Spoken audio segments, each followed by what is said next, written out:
एक लंबे समय पहले रामैया नामक एक आदमी उसकी पत्नी रमनम्मा के साथ एक छोटी सी घर में रहता था। वो रिक्शा चलाते हुए अपने बीवी की देखभाल करता था।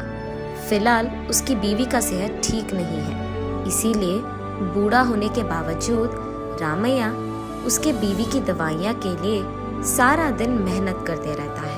रिक्शा चलाकर आए हुए जो भी पैसे वो अपने बीवी के दवाइयों पे ही खर्च करता था। ऐसे दिन गुजरते आए, लेकिन उसकी बीवी की ठीक जांच न करवाने के कारण रमनम्मा का सेहत और भी बिगड़ता है। उसके आंखों के सामने ही उसकी बीवी की हालात बिगड़ते हुए देख रामैया अपने आप में, हे भगवान, मेरे कमाए हुए पैसे तो वैसे भी कुछ काम के नहीं हैं और दूसरी तरफ मैं बूढ़ा हो रहा हूँ, ज्यादा काम भी नहीं कर पा रहा हूँ। हाँ, अगर मेरे बच्चे मेरी मदद करते तो आज ये दिन देखना नहीं पड़ता। ऐसे कहकर रामैया उसके अतीत में फिसल जाता है। रामैया के रामभद्रम और वीरभद्रम नामक 2 बेटे थे। उस समय में रामैया रोज के कूली का काम करता था और क्योंकि उसको अपने बच्चों को एक अच्छी विद्या देनी थी, वो एक ही दिन में 2-3 जगहों में काम करता था। रामैया सोचता था कि उसके बच्चों को कोई दिक्कत नहीं होनी चाहिए। ऐसे कुछ समय बीत जाता है। एक दिन बड़े हुए दोनों बेटे अपने पिता के पास जाकर, पापा, हम उच्च अध्ययन करना चाहते हैं, ऐसे कहते हैं। पढ़ो बेटा, तुम लोग ऊंची कक्षा में पढ़कर अच्छी नौकरी करते हुए खुश रहो। बहुत हो गया तुम दोनों का पढ़ना। तुम्हारे पढ़ाई के चक्कर में तुम्हारे पिता यहाँ सुबह और रात बहुत मेहनत करके पैसे कमा रहे हैं। अरे तुम चुप रहो, बच्चों के लिए नहीं तो और किसके लिए करेंगे इतना? हमारे मेहनत के बारे में बच्चों से क्यों कह रही हो? हम कुछ भी करके जी लेंगे, बच्चे खुश रहे यही हमारे लिए बहुत है। उन दोनों की खुशी के लिए हम कुछ भी करेंगे। तुम दोनों शहर जाने की तैयारी करो बेटा, मैं और तुम्हारी माँ कूली का काम करके पैसों का इंतजाम करेंगे, ऐसे कहता है रामैया। अगले दिन दोनों बच्चों को उच्च अध्याय के लिए शहर भेजते हैं रामैया और रमनम्मा। अगले दिन उसके बचत के पैसों से एक रिक्शा खरीदकर रामैया उस रिक्शा को घर ले आता है। आज से थोड़ा ज्यादा पैसे कमा पाऊंगा, ऐसे कहता है रामैया। शुभ है जी, आज से मैं भी आपकी सहायता करूंगी। ऐसे घर पे खाली ना बैठ के कोई काम देखकर कर लूंगी। ठीक है, मैं आज से ही काम शुरू करूंगा। ये कहकर वो रिक्शा लेकर वहाँ से चले जाता है। रमनम्मा भी ईंटों के व्यापार में ईंट यहाँ से वहाँ पहुँचाकर रोज की कूली थोड़ा कमा लेती थी। रामैया के पास रिक्शा होने के कारण इससे पहले जहाँ वो गोडाउन के काम करता था, उसके मालिक रामैया को गोडाउन की बस्ता देकर एक जगह से दूसरी जगह पहुँचाने का काम देता था। फसल के गोडाउन में फसल के बैगों को एक जगह से दूसरी जगह पहुँचाते हुए बाकी खाली समय में ग्राहकों को एक जगह से दूसरी जगह तक पहुँचा देता था। ऐसे वो कुछ पैसे जमाता है। ऐसे वो दोनों बहुत मेहनत करके पैसे बचाकर उन पैसों को थोड़ा भी खर्च किए बिना जब भी उनके बेटे पैसे मांगते थे, उनको सारा का सारा पैसा दे देते थे ताकि उन दोनों को कोई दिक्कत ना हो। ऐसे कई दिन बीत जाते हैं। कुछ दिन बाद उन दोनों बेटों की अच्छी नौकरियां लग जाते हैं। वो दोनों तो सुंदर लड़कियों से शादी भी कर लेते हैं। वो विषय वो अपने माँ बाप को फोन पे एक दिन कहते हैं। माँ बाप को समझ में नहीं आता है कि वो इस बात का खुशी ले कि वो दोनों अच्छे नौकरियां लेकर सेटल हो गए, कि इस बात की दुख करें कि माँ बाप को बताए बिना उन दोनों ने शादी भी कर लिया। अच्छा बेटा, तुम लोगों की खुशी में ही हमारी खुशी है। थोड़ा दुख तो है कि हमें कम से कम बताए बिना तुम दोनों ने शादी कर लिया, लेकिन चलो अब जो हो गया सो हो गया। बहुओं को लेकर घर तो आ जाओ बेटा। पापा, वो क्या है कि वहाँ आने का समय अब हम लोगों के पास नहीं है। समय देखकर आ जाओ बेटा, माँ तुम लोगों को बहुत याद कर रही है, ऐसे कहता है। ठीक है ठीक है, ऐसे रामभद्रम फोन कट करता है।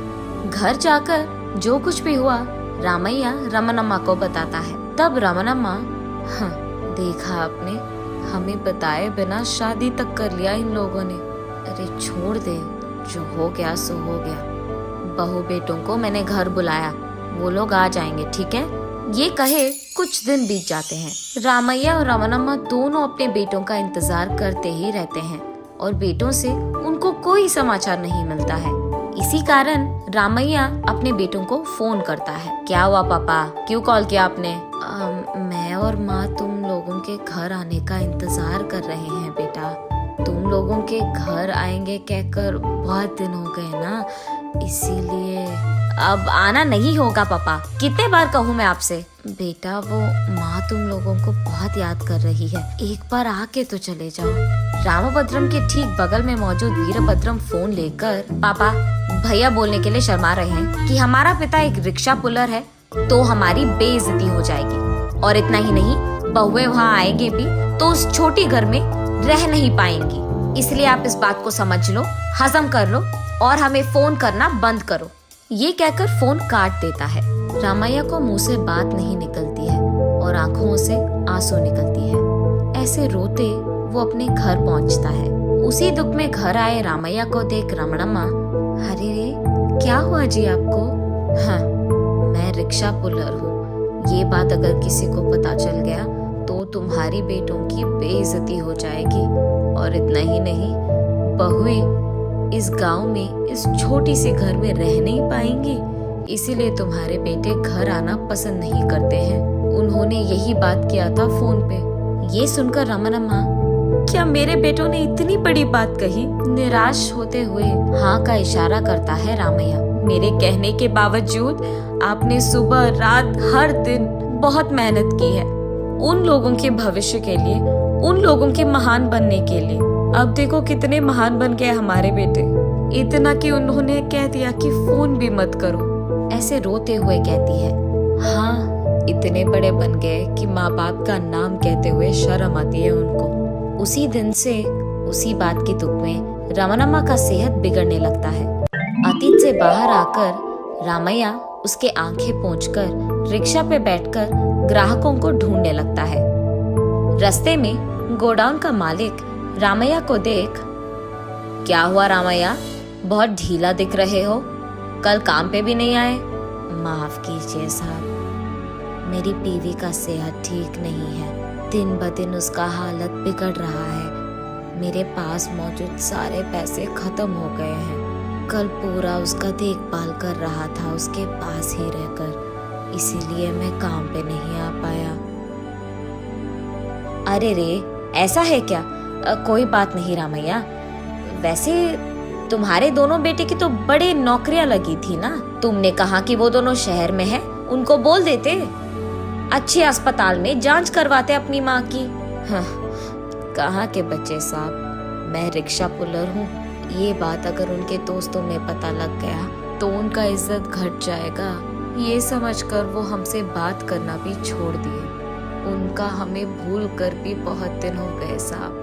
ऐसे दुख में कहता है, क्या इतना बड़ा बात कहा है उन्होंने? तुम्हारी रिक्शा की कमाई लेकर ही वो उतनी अच्छी जिंदगी जी रहे हैं, अब इतने बड़े बन गए कि खुद के माँ बाप को भूल गए। अच्छा, ऐसे कहकर अंदर से कुछ पैसे लाकर रामैया को देते हैं, जाकर अपनी बीवी की जांच करवाओ, उनके ठीक होने के बाद ही वापस काम करने आओ, समझे? अरे रे साहब, इतना पैसा? तुम पहले पैसे लो और अपनी बीवी का इलाज करवाओ, जाओ, ऐसे कहता है। पैसे लेकर वो अपनी बीवी का अच्छा इलाज करवाता है। मालिक के कहे के अनुसार ही अपने बीवी का ठीक होने तक उसके पास रहकर उसका बहुत अच्छा देखभाल करता है रामैया। उसके बीवी के सेहत के ठीक होने के बाद ही रामैया रमनम्मा से जो भी हुआ बताता है। उन्होंने बहुत अच्छे इरादे से हमारी मदद की है जी, अब हम भला उनके पैसे कैसे चुकाएंगे? मैं भी वही सोच रहा हूँ रमनम्मा, अब मेरे पास उसका एक ही उपाय बचा है, वो उपाय क्या है जी? अपनी रिक्शा बेचकर आए हुए पैसे उनको दे देते हैं। ठीक है जी, उनको देकर हम वापस कोई दिन का कूली करके उसी वेतन से जी लेंगे। लेकिन जिन्होंने मदद की है उनका कर्ज तो हमेशा चुकाना होगा। अगले दिन रामैया रिक्शा बेचकर आए हुए पैसों को गोडाउन के मालिक के पास ले जाता है। साहब नमस्ते साहब। हाँ रामैया, बीवी का सेहत कैसा है? आप ही के मदद के कारण वो अभी ठीक है साहब। भगवान आपकी कृपा करे। ये लीजिए साहब, आपके पैसे वापस करने आया था। रामैया, मुझे तुम्हारी मदद करनी थी, मैंने किया। मैंने कभी तुमसे पैसे वापस नहीं मांगा था ना, अपने पास ही रखो। पूछे बगैर आप जैसे अच्छों का कर्ज चुकाना तो हमारा फर्ज बनता है साहब। वैसे इतने पैसे तुम्हें कहाँ से मिले? वो साहब मैंने रिक्शा बेच दी। ऐसे डरते हुए कहता है रामैया। तो फिर तुम कल से क्या काम करोगे रामैया? मैं तो कोई कूली का काम कर लूंगा साहब। रामैया की अच्छाई देख मालिक कहता है, ठीक है, वहाँ पे वैन पड़ा है, तुम कल से यहाँ आकर वैन चलाते हुए काम कर लो। साहब अभी तक आपने हमारा बहुत मदद किया है, अब ये भी। बहुत समय से तुम मेरे पास ईमानदारी से काम कर रहे हो। तुम्हें मैंने कभी 1 रुपए ज्यादा नहीं दिया है और तुमने भी कभी नहीं मांगा। ये सोच लो कि तुम्हारी अच्छाई का ये मेरा तोहफा है। जाओ, जाकर काम शुरू करो। घर आकर रामैया जो कुछ भी हुआ अपनी बीवी रमणम्मा को बताता है। ठीक है जी, हमारी मेहनत हमारे बच्चे नहीं देख पाए, कम से कम तुम्हारे मालिक ने पहचाना। कम से कम वो तुम्हारी मेहनत का इज्जत करते हैं। हाँ, बात तो सच है। ये कहकर उस दिन से वो दोनों खुशी से जीते हैं। नैतिक, अगर मेहनत और ईमानदारी से काम करोगे तो कोई ना कोई रूप में वो लौट के तुमको आ ही जाएगा।